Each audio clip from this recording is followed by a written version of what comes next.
Hello and welcome back to Set 2 in Lightsaber Use. You may have noticed that the title of the series as they appear on YouTube makes reference to Naman. I wanted to discuss that as it relates to what we're going to be doing in Set 2 and how that relates to the material in Set 1. Naman is the sixth form of lightsaber combat in canon. It's the non-martial form, but it's also the form that blends the elements from the other forms. Now, while most of what we did in Set 1 was basically learning how to swing a lightsaber around and move with it while it swings, some of what we learn in Set 2 is actually going to be stuff that is relevant to lightsaber combat or dueling. It is also, however, relevant to performance. Thrusts and blocks look really good in a routine, but they're also functional when actually defending yourself against somebody else with a lightsaber.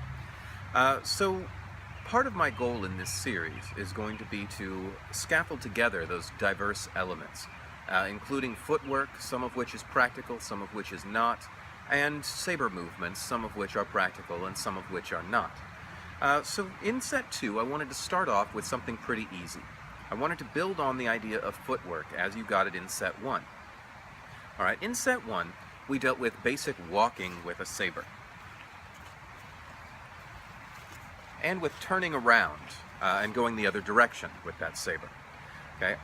In the routine that I showed you at the end of that set, though, I threw you a curveball and put a different sort of footwork in there that you hadn't seen before.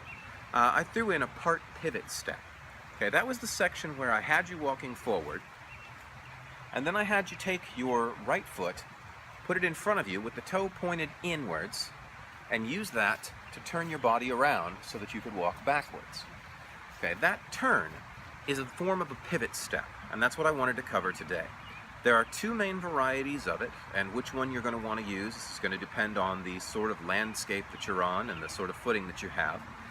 One version, the full pivot. To do that, I see my foot as if there is a nail driven down through it, anchoring it to the ground. So in this case here, for my right foot, I see it as anchored to the ground, and what I'm going to be doing is I'm going to take my left foot and I'm going to swing it around to the other side of my body and change the direction that I'm facing. Alright, I can either pivot backwards, or I can pivot forward. Okay. The problem with that pivot is it means that I have to swivel on the ball of my foot here on my right foot. I can pivot on my left as well, by the way. The problem with that is for unstable ground, like the ground that I'm currently on, there's a lot of mud here at my feet. And when I pivot step like that, I'm digging a hole in the ground with my foot. Okay, another option for shakier ground, or just to move slower, is to do it like we did in the routine. Do a slight half step with that foot, or with the foot that's going to remain stationary, as opposed to pivoting on it. So for instance, instead of just swinging around and pivoting on my right foot, I'm going to use my right foot. My toes are pointed towards the camera currently. I'll point the toes that direction first, and then I will swing my other foot around.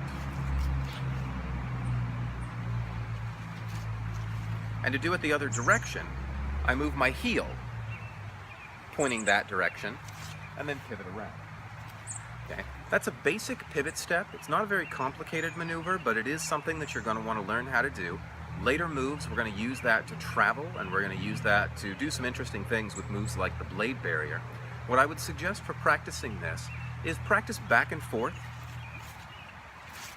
Practice on both feet. And also practice using it to travel. So, in this case, if I start over here, I pivot on my right foot, then I'm going to pivot on my left foot, then I'm going to pivot on my right again. Alright? And get used to doing that in both directions. That's, again, just something to practice. We'll work it into later moves. Join me back here next time, and we're going to talk about blocks, parries, and wards.